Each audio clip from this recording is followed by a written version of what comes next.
Muy bien, muy buenas noches a todos los presentes. Quiero darle la bienvenida a la Universidad de Investigación e Innovación de México, UICS. Soy el ingeniero Jorge Castrillón, director de Marketing Educativo y Expansión Internacional de la universidad. Esta noche seré el moderador de este evento del primer ciclo de conferencias internacionales WIC 2023. Voy a pasar una breve pantallazo de mi semblanza. Jorge Castrillón es ingeniero industrial, recibido de la Universidad de Buenos Aires, conferencista internacional en estrategias de marketing y publicidad. Sus primeros años de carrera transcurrieron en ventas y marketing de las principales compañías de consumo masivo de Venezuela y Argentina. Durante la primera década de este siglo, su carrera profesional transcurrió como gerente general y CEO de las principales agencias de publicidad y de empresas de comunicaciones de marketing de Argentina. Es founder y CEO de Génesis Marketing Educativo y actualmente director de Marketing Educativo y Expansión Internacional de U Global Core y director de la red Alumni Futuro.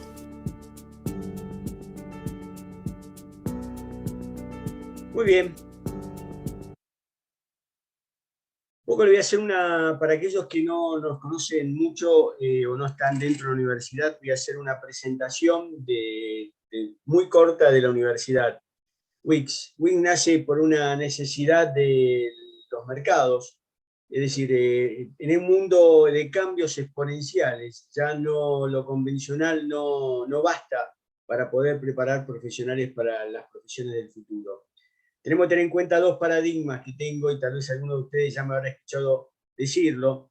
Hoy un niño que entra en el preescolar va a estudiar una carrera universitaria de una profesión que hoy no existe. Y por otro lado, digamos, por primera vez en la historia de la humanidad, todo lo que aprendió un graduado universitario en el saber hacer prácticamente es obsoleto en estos momentos a los 5 años. Este es el mundo que estamos viviendo, un mundo donde se necesita otro tipo de formación, ¿sí? Y así nace WICS. Para poder entender la génesis de WICS, voy a ponerle un video con el cual fue lanzado.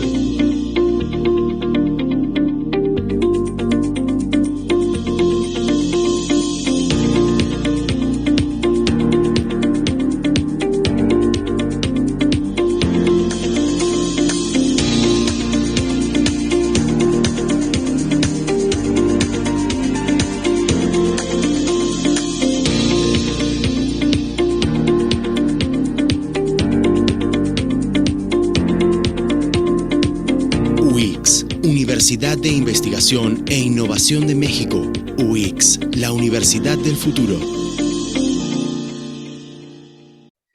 Para poder entenderlo, como te contaba antes, la génesis, quiero presentar lo que es el ADN, qué es lo que cruza todo nuestro modelo educativo, nuestra metodología de enseñanza-aprendizaje, de enseñanza experiencial.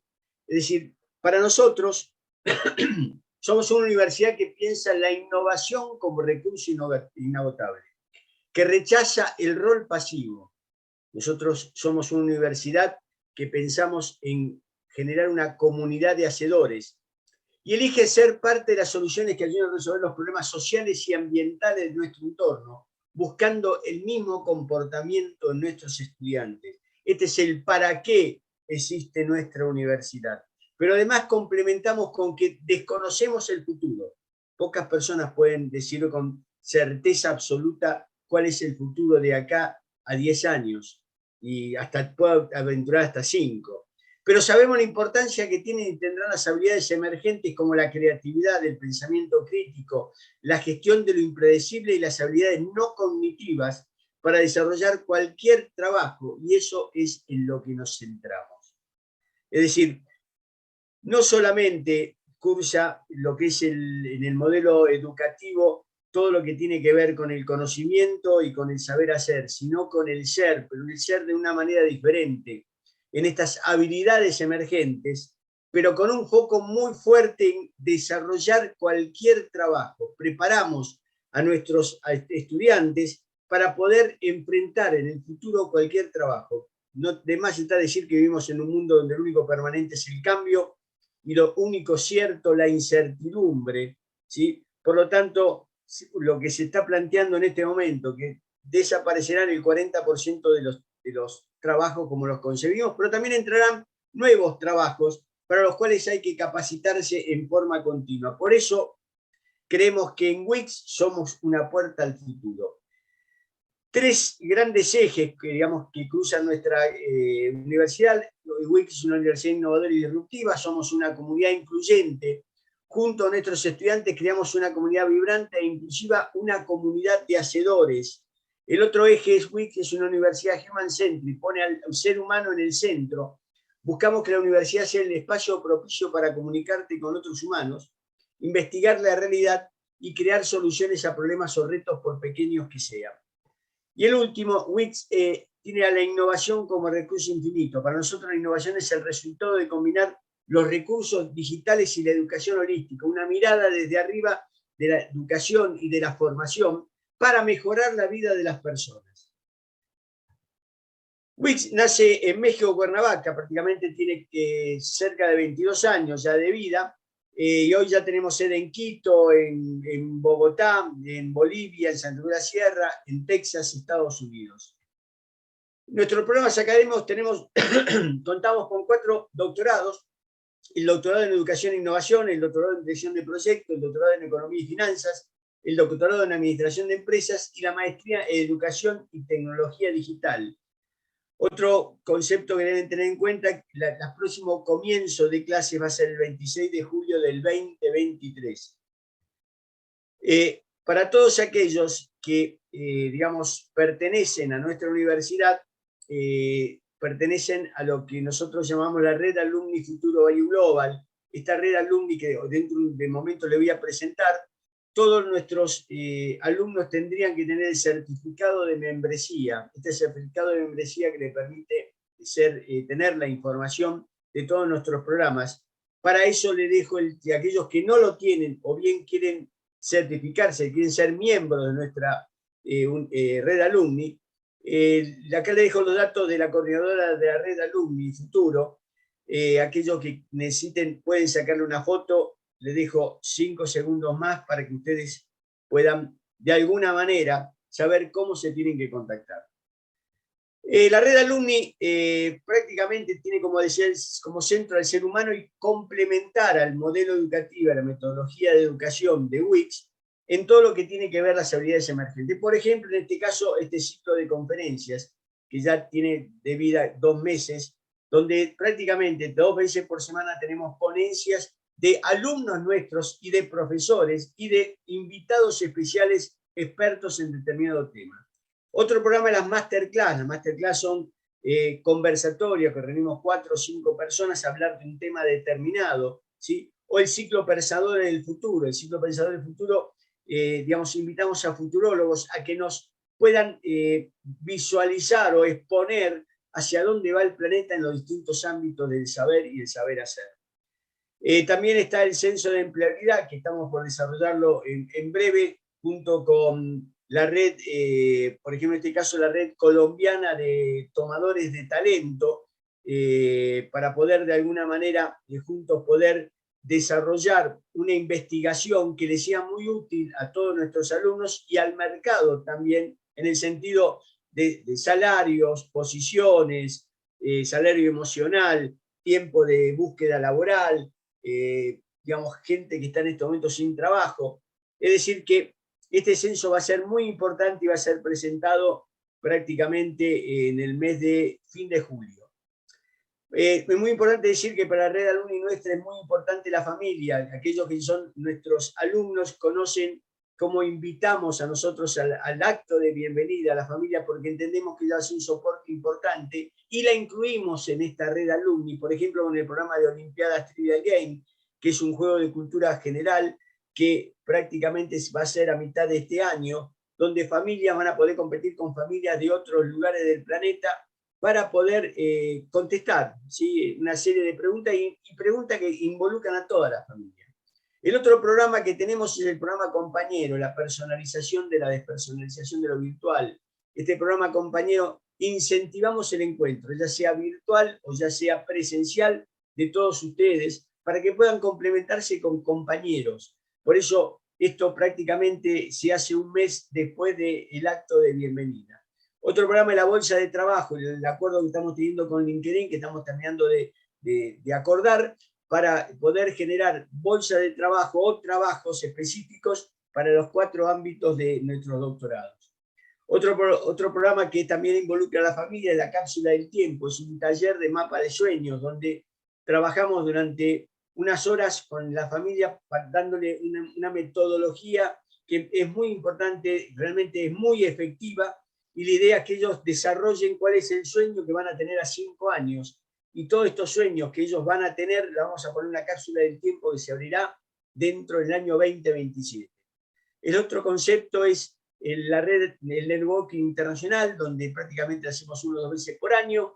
En este caso, la idea es tener la posibilidad, que ustedes tengan la posibilidad de aquellos que tengan emprendimiento, de poder analizar que hay inversionistas que puedan ayudarlos, poder tener también recomendaciones en las mesas de trabajo, poder tener también socios en su proyecto, ¿sí? Socios de trabajo también en su proyecto. Y por último, el programa Yo como Marca. El programa Yo como Marca es un campus de entrenamiento que dura 2 meses, donde vamos a trabajar en todo lo que tiene que ver las habilidades emergentes. Cruza el Yo como Marca, neurociencia, programación neurolingüística, creatividad, es decir, la del desarrollo de todas esas habilidades necesarias para enfrentar las profesiones del futuro y generar un empoderamiento personal en función de una serie de actividades que nosotros hacemos. Para aquellos que de repente tengan interés en saber sobre nuestros programas con más detalle, les dejo aquí los teléfonos de nuestra directora comercial, Brenda Paz. Pueden sacar una foto y de alguna manera contactarse con ella para aquellos que quieran inscribirse si no están inscritos en uno de los doctorados o maestrías. Así que sin más, en este momento, voy a dar paso a la magíster Jacqueline Gutiérrez Castillo, que nos va a hablar sobre neuroeducación y arte, la actividad cerebral implicada en la formación musical y su aporte en la educación latinoamericana actual. Para eso voy a hacer una breve introducción de ella.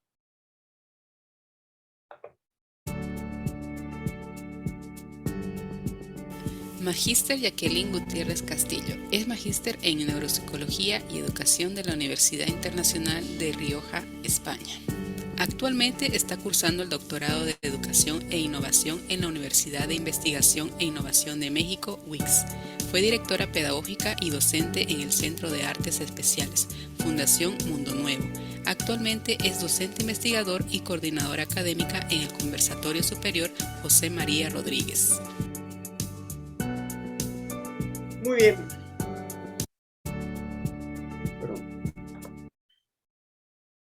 Dejo de compartir. Bienvenida, Jacqueline. Te agradezco mucho que estés presente. Yo voy a dejar de compartir comentándole a todos que cualquiera que tenga una pregunta la puede hacer en el chat y al final de la presentación de Jacqueline evocamos todas las preguntas que ustedes tengan. Así que, Jacqueline, poné tu micrófono, dejo de compartir y podés compartir ya tu pantalla para tu presentación.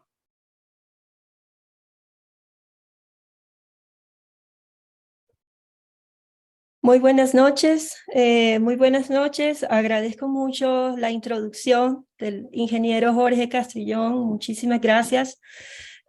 Agradezco mucho el espacio organizado por la UICS, de donde soy estudiante del doctorado de Educación e Innovación. Y agradezco, por supuesto, a todos los participantes que esta noche nos están acompañando para compartir un poco sobre este tema tan interesante. Espero que se esté escuchando bien. Ingeniero, ¿me confirma si está? Escucha perfecto y se ve perfecto. Gracias. Muchas gracias, muy amable. Bien, esta noche vamos a conversar un poco sobre este tema, como decía, muy apasionante y muy interesante, sobre todo en la actualidad y en la innovación de la educación. Neuroeducación y arte, la actividad cerebral implicada en la formación musical y su aporte en la educación latinoamericana. A manera de introducción, es importante mencionar que las conductas del ser humano y su comportamiento en su forma de interactuar socialmente y con el mundo que lo rodea siempre ha sido un tema muy llamativo por parte de la comunidad científica y neurocientífica puntualmente, en el afán de estudiar y analizar sus maneras de interactuar y de resolver los conflictos con los que tiene que enfrentarse día a día.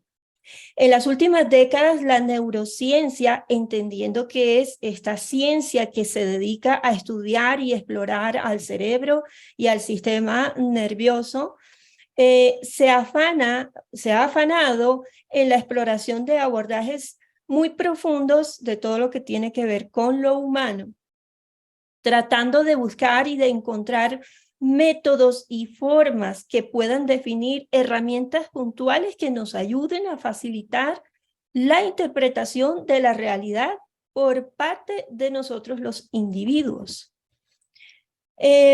Las neurociencias, como un abordaje de las últimas décadas, pues ha sido, como dije, un tema de significativo interés en muchos ámbitos. De hecho, es un área transdisciplinar y transversal en muchos ámbitos del conocimiento. Pero especialmente, y en las últimas décadas, como mencionaba, se han concretado estudios y diversas maneras investigativas para poder analizar lo que ocurre en nuestro cerebro en todas esas vías que puedan canalizar y descifrar las formas de aprendizaje, sus capacidades de adaptación y el modelamiento que puede tener sobre su entorno y sobre el mundo que le rodea. Además, pues de la capacidad de resolver los conflictos que se enfrenta o lo enfrenta día a día. Hay que empezar por algunos fundamentos para poder hablar un poco de este tema de la neuroeducación y poder acercarnos al tema neuroeducación y música. Voy a mencionar, hay muchos neurocientíficos que actualmente tienen muchos estudios y muchas exploraciones y que constantemente están trabajando en el análisis de la actividad cerebral, pero voy a compartir algunos de prontos exponentes importantes en la actualidad. Tenemos el caso de Farmer. En sus trabajos de 2009 nos exponen muchas razones para involucrar neurociencia en las distintas prácticas profesionales, pero como una fuente o un semillero de herramientas que nos pueden ayudar a entender mejor las problemáticas desde el estudio y el entendimiento de las funciones del cerebro y del sistema nervioso. Y por lo tanto, aumentar la preparación y la capacidad del ser humano para resolver los conflictos.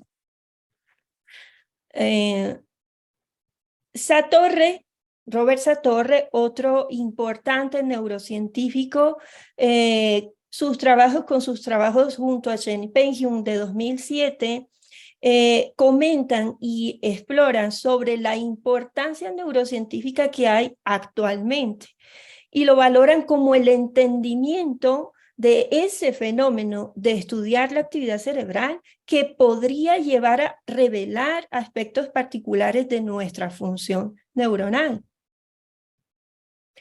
Es decir, que el estudio neurocientífico y todo lo que ocurre alrededor del estudio del cerebro y el sistema nervioso se puede englobar soluciones o herramientas que nos ayuden a entender lo que ocurre y afrontando aquellas actividades que el cerebro diariamente o cotidianamente está controlando o está ejerciendo. Observemos en esta imagen todas esas zonas corticales que están inmersas en lo que hacemos día a día. Por ejemplo, tenemos en esta zona sombreada con rosado y marcada como el lóbulo frontal todo lo que ejerce cotidianamente, todo lo que tenga que ver con movimientos, todo lo que tenga que ver con razonamiento, la capacidad de resolver problemas, nuestra conducta, nuestras capacidades de memoria, nuestra personalidad. Asimismo, otra región importante del cerebro, como el lóbulo temporal, tiene que ver con el habla, con la conducta, con la memoria también, con el oído, con en parte la visión y las emociones. Por su parte, el lóbulo parietal también tiene que ver también con la inteligencia, la capacidad de razonamiento, de distinguir las lateralidades, el lenguaje, la sensación y los procesos de lectura. La parte occipital se relaciona con la visión y asimismo el cerebelo por su parte, también tiene injerencia en el equilibrio, la coordinación y el control fino de los músculos. Como podemos ver, todas estas regiones o esta distribución de actividades en todas las zonas corticales implicadas, pues están mezcladas, están constantemente en actividad y en circuito. Son muchas las zonas implicadas en todo lo que hacemos cotidianamente. Bien, acercándonos un poquito más al tema que tiene que ver con neuro y educación, pues es importante indicar que muchos autores, entre los que ya mencioné, profundizan estudios en la indagación de lo que ocurre puntualmente en nuestro cerebro y la relación de la cognitividad del ser humano. Hall, que es otro importante neurocientífico y más puntualmente en la especificidad de la neuroeducación, proporciona en sus investigaciones y sus resultados métodos para estudiar el cerebro con una base neurocientífica, pero encaminada a técnicas que tengan que ver con el trabajo educativo o con las metodologías educativas, bordeando todo esto con factores incidentes como el ambiente, la edad y la plasticidad de las zonas corticales que están implicadas en ese proceso mental y que está involucrado en el aprendizaje.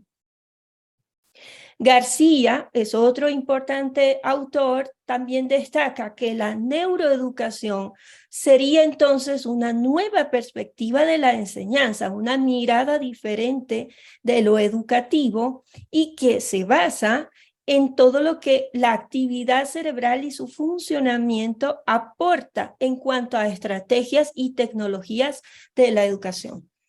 Francisco Mora, otro importante autor español, plantea que la neuroeducación, en cambio, es un ámbito en el que se ponen los conocimientos sobre el cerebro y la forma como éste interactúa con el medio que lo rodea, en el enfoque específico de la enseñanza y el aprendizaje, es decir, en los abordajes de la educación. En esta gráfica podemos ver entonces la intersección que hay en muchas disciplinas que tienen que ver o que están inmersas en la neuroeducación. Observemos que la intersección neurociencia, psicología, pedagogía, con cada una de sus funciones alimentan el trabajo que desempeña o desarrolla la neuroeducación. La neurociencia, que es la disciplina que estudia el funcionamiento del cerebro y el sistema nervioso, alimenta este proceso. La pedagogía, que tiene que ver con la educación y el aprendizaje. La psicología, que tiene que ver con el comportamiento y todos los procesos mentales inmersos. Y a partir de ello, pues otras intersecciones que se van dando entre sí. Observemos que de neurociencia y psicología surge la neuropsicología, que estudia esas bases neurocientíficas para relacionar procesos de enseñanza-aprendizaje, pero comprendiendo ese funcionamiento cerebral.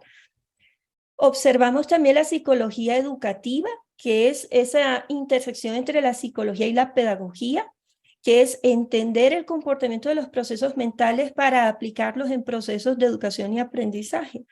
Y la neurociencia educativa, que pues entendemos que es la intersección entre neurociencia y pedagogía. Entonces, como vemos, la neuroeducación se alimenta de muchas otras disciplinas que entre sí alimentan esta información, esta exploración y este estudio analítico en pro, al final, de los procesos del circuito de enseñanza y aprendizaje.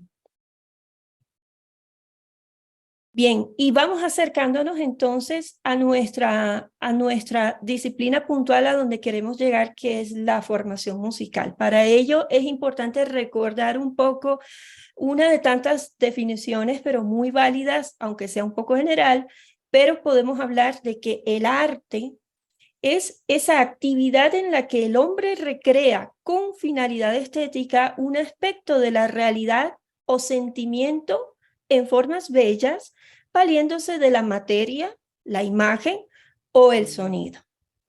Eso quiere decir que las artes moldean muchos de los aspectos que podemos concretar, que podemos tener de forma palpable o quizás de otras formas un poco más abstractas, como la música.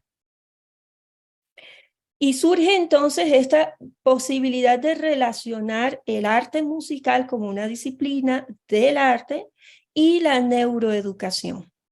Se trata entonces de explorar desde unas bases neurocientíficas lo que ocurre a nivel cerebral, pero frente al quehacer musical y todos los desempeños que se desencadenan desde el ejercicio de la música y toda la incidencia que surge a partir de ese desempeño.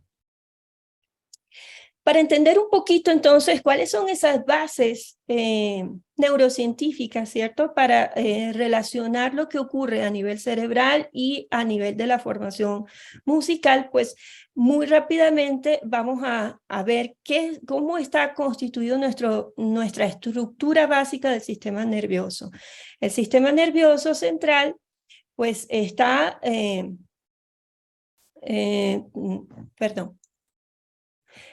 nuestro sistema nervioso se compone del sistema nervioso central y del sistema nervioso periférico. El sistema nervioso central está compuesto a su vez del cerebro y de la médula espinal. Observemos que aquí está nuestra masa encefálica y de ella baja nuestra médula espinal, por donde va viajando la información y se va hacia los grupos musculares que están en nuestro sistema nervioso periférico, en donde están finalmente nuestros nervios periféricos y a donde en los grupos musculares implicados, pues viaja la información que recordemos entra a nuestro cerebro como una información del exterior, se procesa esa información y viaja alojándose en los grupos musculares a través de los nervios periféricos para hacer la acción que nosotros necesitemos hacer. Entonces, el sistema nervioso central es el núcleo de nuestro procesamiento mental y es el encargado de operativizar, como mencionaba antes, la información que recogen nuestros sentidos para que podamos comprender mejor esa información. El sistema nervioso periférico, en cambio, es el encargado de conducir el impulso nervioso que baja por la médula espinal, como ya había mencionado, y sale por las raíces nerviosas hasta los nervios periféricos que están en nuestras extremidades, con el destino a inervar en los grupos musculares correspondientes, produciendo el movimiento deseado, que inicialmente comenzó en la corteza cerebral, es decir, en ese pensamiento. De forma muy básica, pues aquí tenemos la anatomía de nuestro cerebro. Nuestro cerebro se compone del hemisferio derecho y el hemisferio izquierdo, y en cada uno de esos hemisferios encontramos los lóbulos frontal, que es este que está sombreado de rojo, el lóbulo temporal, sombreado de verde, el lóbulo parietal, este de acá, y nuestro lóbulo occipital, que está en la parte posterior de nuestro cerebro. Bien, como todos sabemos, nuestros sentidos se alojan o están distribuidos en todas estas zonas que ya mencioné. Observemos, por ejemplo, el tacto, el gusto, donde se alojan en esta zona temporal, parietal. Tenemos en la zona occipital el sentido de la visión, la vista. En la zona temporal también se aloja la parte auditiva.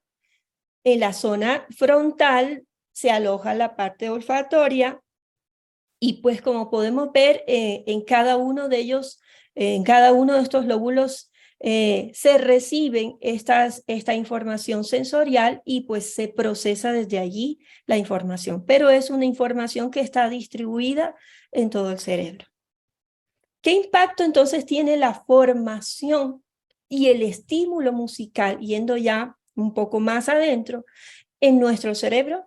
Bueno, hay muchos estudios y muchos hallazgos importantísimos y de alto impacto en la actualidad a través de muchos recursos tecnológicos como las neuroimágenes y las resonancias magnéticas que dan muestra de que la ejercitación y el estímulo musical, cuando es formal y cuando es permanente, puede impactar modificando nuestra estructura encefálica, especialmente cuando percibimos música, cuando la escuchamos, cuando interpretamos un instrumento, cuando lo ejecutamos, cuando utilizamos el canto, cuando se introduce el entrenamiento ya de una forma más constante. Práctico musical, me refiero a ese entrenamiento sobre un instrumento musical, por ejemplo, y sobre todo cuando esos ejercicios que acabo de mencionar también se introducen en el proceso de enseñanza-aprendizaje, es decir, cuando se materializan de forma áulica.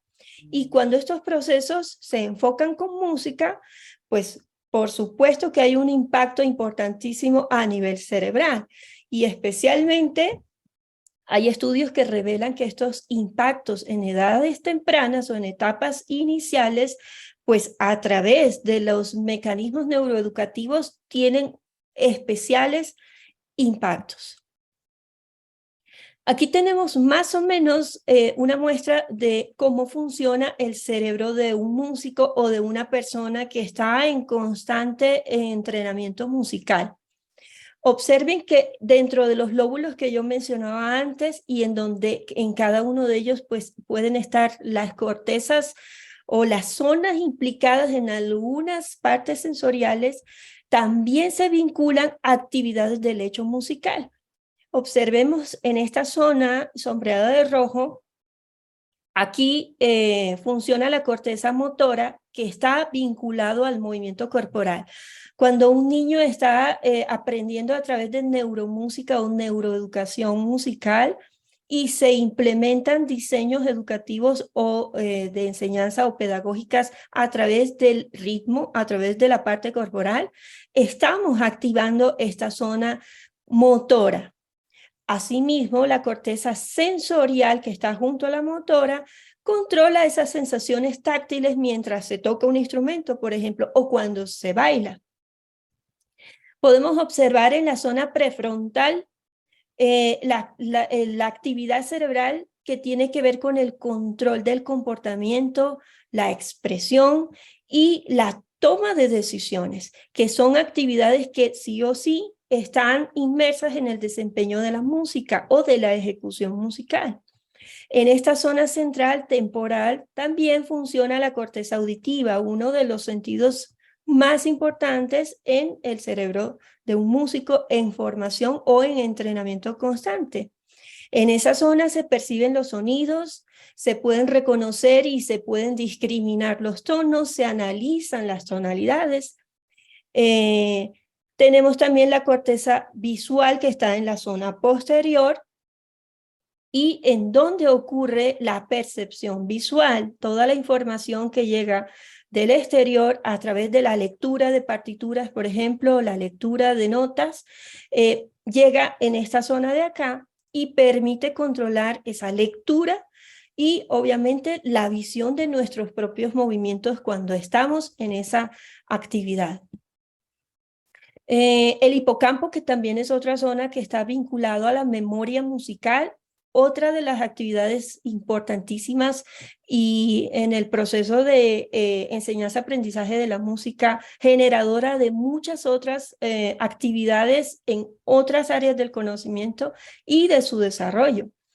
Entonces, como vemos, este cerebro que está aquí con todas estas funciones que nos indica cómo trabaja la música y cómo impacta la música y cómo hace la música activar muchas zonas de nuestro cerebro cuando estamos en contacto con la música y mucho más cuando la vinculamos con la actividad musical ejercitada permanentemente. En esta imagen podemos ver, pues, ya es una neuroimagen que nos puede indicar esas zonas que se activan cuando estamos frente al quehacer musical. Observemos esta comparación.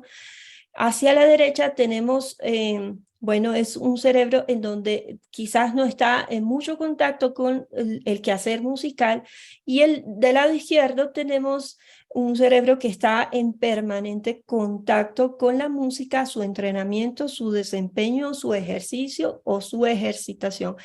Observemos entonces que se despiertan muchas zonas corticales a través de ese estímulo de la música, ¿sí? Bien, ¿qué se sabe entonces al respecto de esto? De todo lo que hemos mencionado. Lo que se ha concluido o lo que se sabe es que definitivamente la música modifica, no solo activa muchas zonas, sino que también modifica nuestras emociones y además nuestro sistema nervioso central, por supuesto. Se sabe también que tocar un instrumento o cantar o cualquier desempeño musical que tenga que ver con la praxis de la música impacta en nuestras habilidades cognitivas generales y favorece a un evento tan importante como la plasticidad cerebral.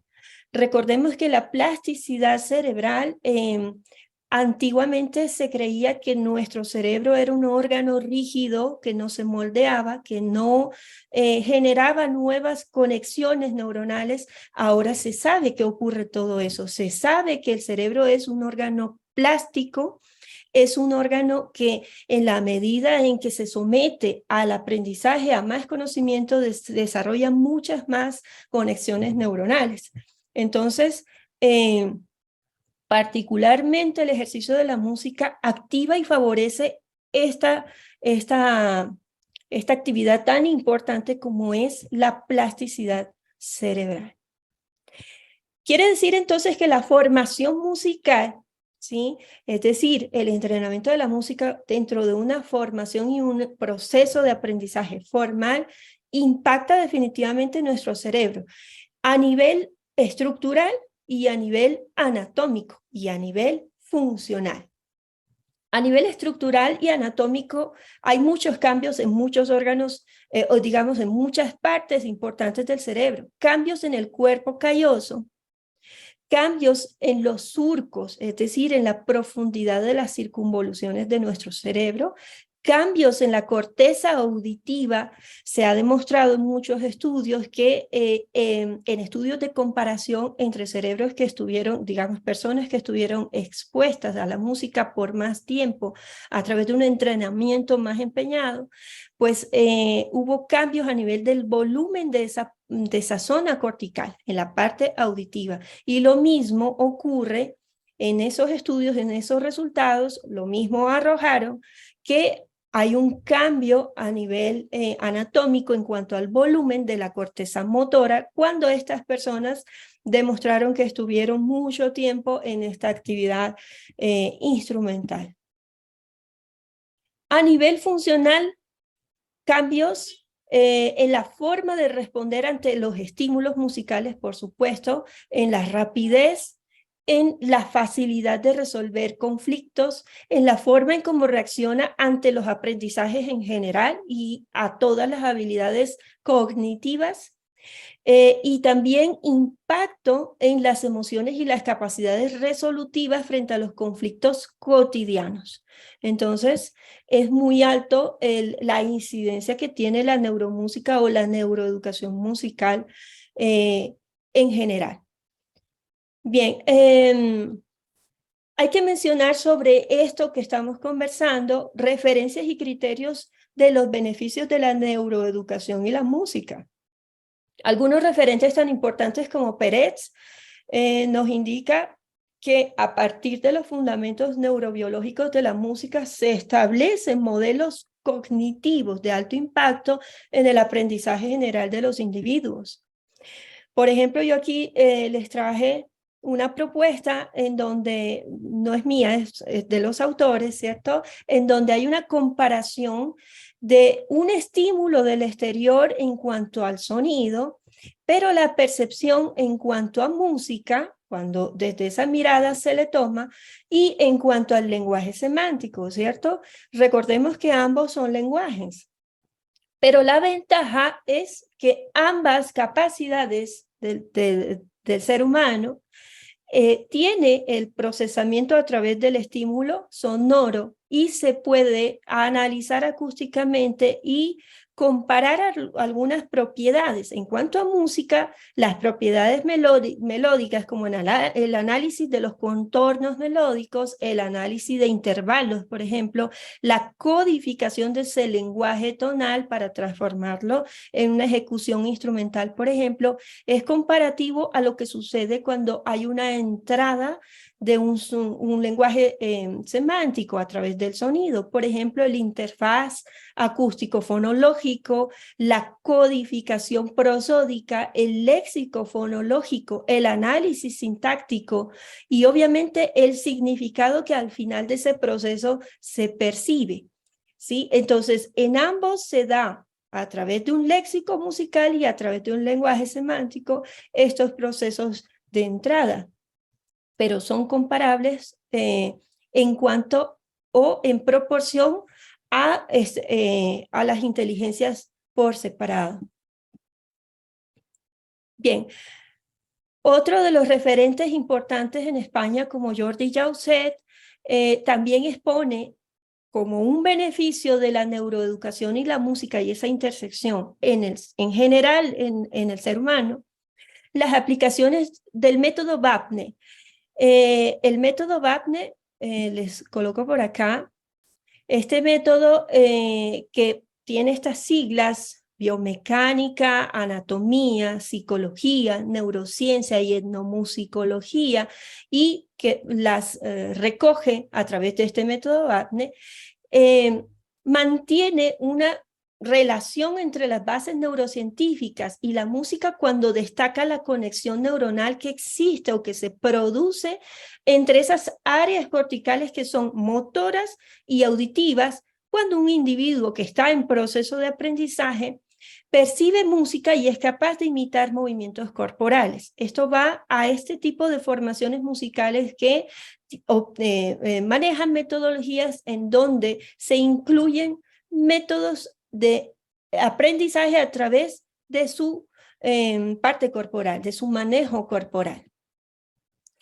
Este método, en definitiva, es un método que estimula la parte cognitiva, la parte psicomotriz, la parte socioemocional, y también funciona como un abordaje neurorehabilitativo que integra la percusión corporal referente a música y movimiento a través de la neuromotricidad.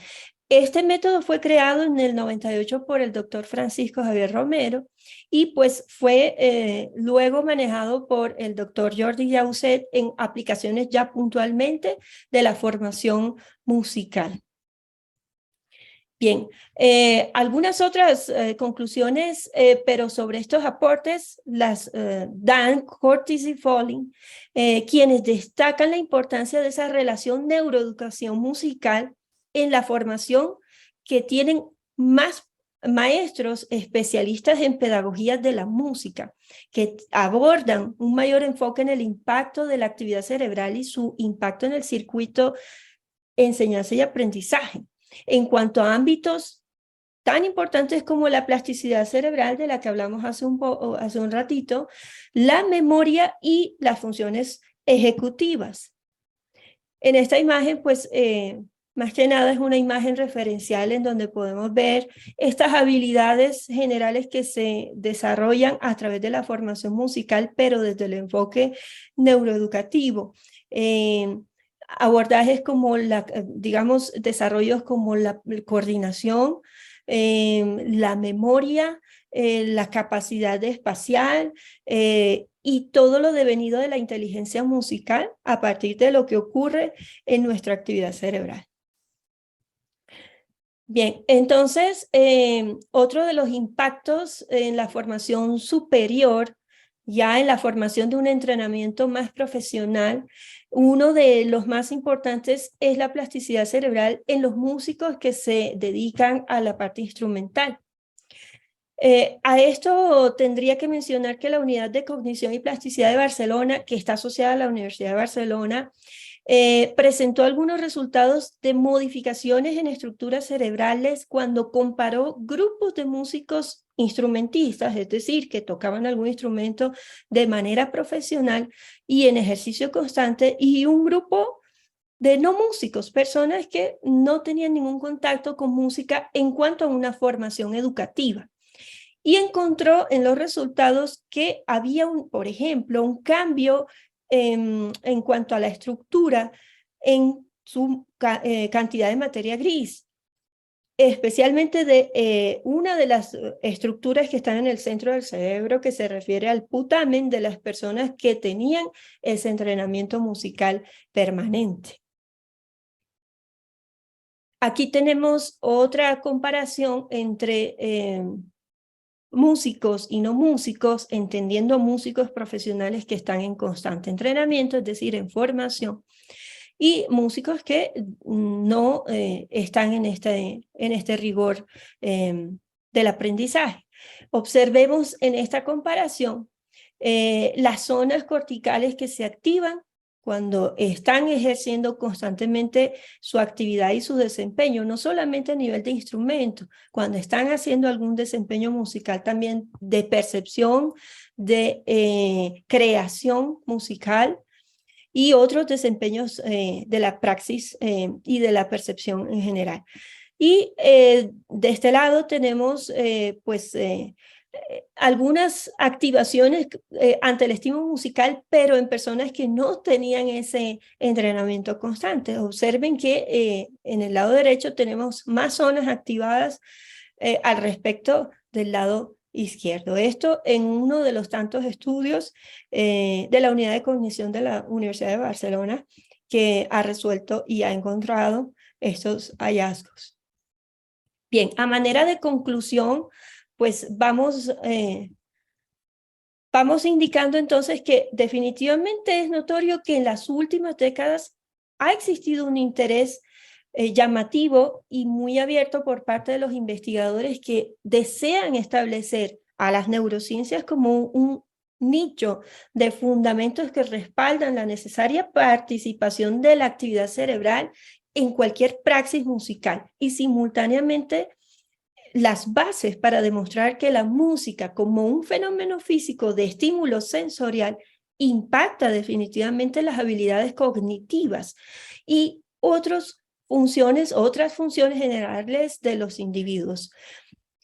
Otra conclusión importante se refiere a los abordajes neuroeducativos, es decir, a todo lo que tiene que ver con la metodología de enseñanza-aprendizaje relacionados con la plasticidad cerebral y la música, que pueden ser de gran interés en general a nivel educativo y que propone, por ejemplo, integrar más horas de formación musical en aquellos programas curriculares que mantenemos en nuestra educación básica general. Me refiero a aquellos currículums, ¿cierto?, que de pronto tenemos en nuestra educación EGB, en educación general básica, y que de todas formas vale la pena mencionar, quizás no sean una prioridad en estos programas. Generalmente la prioridad y la cantidad de tiempo se destina a otras áreas del conocimiento en estos programas. Me refiero a la parte matemática, a la parte del lenguaje, a la parte histórica, pero integrar más horas en cuanto a la música podría ser de un gran impacto en muchas otras funcionalidades del desarrollo integral, por ejemplo, en etapas iniciales del aprendizaje. Bien, y esta que definitivamente es una conclusión importante y es mencionar que los sistemas educativos en nuestras sociedades latinoamericanas que ahora estamos viendo que se está prestando atención a todo este tema de las neurociencias, de la neuroeducación y de las áreas o las ramas o las disciplinas a donde puede llegar la neuroeducación, como en este caso hemos conversado la música, pues puede entenderse esto como la forma de resolver problemáticas en cuanto a la diversidad del aprendizaje. Esto solucionaría muchos problemas de exclusión, ¿cierto? Y trabajaría mucho en atender la tan anhelada inclusión con la que tanto luchamos en nuestras sociedades latinoamericanas. Pero muchas veces podría entenderse como no una inclusión, sino una atención a la diversidad que hay en las formas de aprender. Porque el reconocimiento del funcionamiento cerebral en el enfoque de ese circuito de enseñanza y aprendizaje, sin duda, es ese asidero de posibilidades abiertas a comprender esas formas individuales en las que aprende una persona. Y asimismo, brindar esas herramientas docentes para la identificación de potencialidades y capacidades generales de prácticamente cualquier proceso de aprendizaje en cualquier edad, en cualquier condición y en cualquier contexto.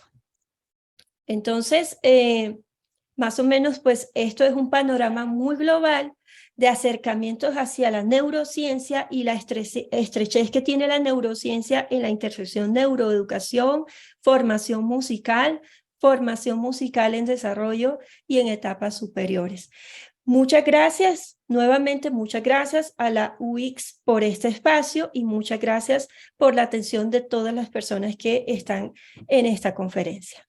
Muchas gracias. Excelente, excelente, Jacqueline. Muy buena presentación, muy ilustrativa, muy didáctica. Gracias. Hay una pregunta, ¿sí? Y dice así: ¿existe alguna edad máxima para estimular la música en la parte cognitiva en el ser humano? No, no. Realmente, como yo explicaba hace un ratito, esta capacidad de plasticidad que tiene nuestro cerebro es tan generosa y tan bondadosa, y por eso agradecemos tanto a las neurociencias que nos hayan abierto este panorama, estos hallazgos, porque nos indican que el cerebro está constantemente aprendiendo gracias a ese movimiento constante en las redes neuronales, en esa capacidad de generar más conexiones en la medida en que estimulamos, eso sí, nuestro conocimiento. Un cerebro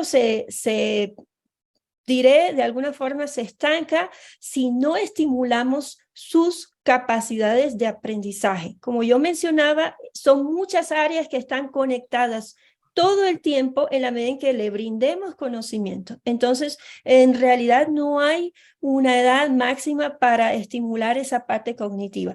Lo que sí es importante decir es que sí hay un lapso de 0 a 7, me refiero a edad, en donde el aprendizaje es natural en el niño. Entonces, el niño no necesita un sobreestímulo, sino que está abierto ya de por sí a todas las entradas sensoriales que está recibiendo, que está percibiendo, y él las absorbe como una esponja y magnifica a través de sus actos, de su aprendizaje. Por eso es una etapa tan importante para estimular muy bien, correctamente y equilibradamente al niño en desarrollo integral. A partir de ahí, pues obviamente el cerebro desecha todos esos estímulos que ya no necesita, y empieza su proceso de ampliar más conocimiento, y por eso se da este proceso también de crecimiento en algunas zonas corticales, como había mencionado.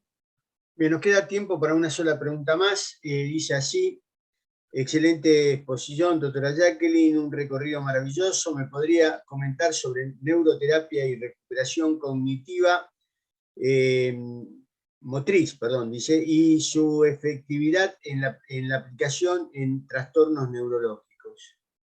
Sí, sí, muchas gracias por la pregunta. El ámbito también de la musicoterapia es un tema muy importante y en nuestras sociedades latinoamericanas ya se está integrando, ya se está incorporando en muchos países como una profundización del estudio de integrar las neurociencias, pero aplicada ya a la parte terapéutica. Por supuesto, hay muchos estudios y muchas comprobaciones de la efectividad de la musicoterapia y su incidencia en la recuperación y la rehabilitación de algunos aspectos neurológicos. Por ejemplo, la actividad de Alzheimer, digamos la problemática o la enfermedad del Alzheimer. De pronto hay muchas incidencias en donde al colocar o facilitar musicoterapia activa o ayuda a evocar aquellas zonas del recuerdo que están en estos pacientes deprimidas por algunas causas, algunos factores genéticos, etcétera, ¿cierto? Entonces, por supuesto que tiene muchos efectos terapéuticos comprobados y estudiados y ya formalizados dentro de programas de estudios superiores. Muy bien, para poder cumplir con los horarios y, digamos, prácticamente ya nos quedamos sin tiempo, voy a comentarle un poquito los próximos eventos que tenemos en este primer ciclo de conferencias internacionales WIC 2023 para mayo-junio. El próximo martes 9 de mayo, 19 horas Colombia-Ecuador, 18 México, la propuesta de aprendizaje experiencial con grupos multimodales de aprendizaje por el doctor Iván Pazmiño Usati. También tenemos el magíster Andrés Ricardo Delgado Reyes con la prevención del acoso escolar, martes 16 de mayo a las también 19 horas Colombia-Ecuador. Y por último, la magíster Silvia Raquel Mejía con capacidades organizacionales e innovación en las empresas manufactureras de Cuenca, Ecuador, el jueves 18 de mayo a las, digamos, 19 horas Colombia-Ecuador. Así que, llegando ya al final, quiero comentarle que todos aquellos que participaron van a recibir su certificado de participación exactamente de la manera que se registraron. Nombre y apellido con que se registraron, van a recibir este certificado. Cualquier situación o problema posterior, de nuevo le dejo el teléfono de la licenciada Jimena Molina, coordinadora de Red Alumni Futuro Value Global, para que se comuniquen con ella o por mail, a los efectos de si no reciben el certificado o bien tienen un error, poder resolverlo con ella. Así que por último, gracias Jacqueline por toda esta ponencia que has hecho y digamos estamos orgullosos de tenerte como estudiante en nuestra universidad, ¿sí? O como doctorando. Y por favor, a todos aquellos que participaron, le agradecemos que puedan llenar la encuesta que se va a abrir cuando, digamos, cierre este evento. Es una encuesta que nos apoya muchísimo, no que nos digan que está todo bárbaro, sino que nos digan lo que tenemos que mejorar. Sabemos bien que es importante todo lo que ustedes nos puedan apoyar para poder crecer como Red Alumni, porque estamos al servicio de ustedes. Así que muy buenas noches Jacqueline, buenas noches a todos los participantes y nos veríamos con todos aquellos que quieran seguir participando el próximo martes. Así que muy buenas noches y cierro como quiero cerrar todos los eventos, que sean felices en su vida. Adiós. Gracias, buenas noches a todos. Buenas noches, buenas noches.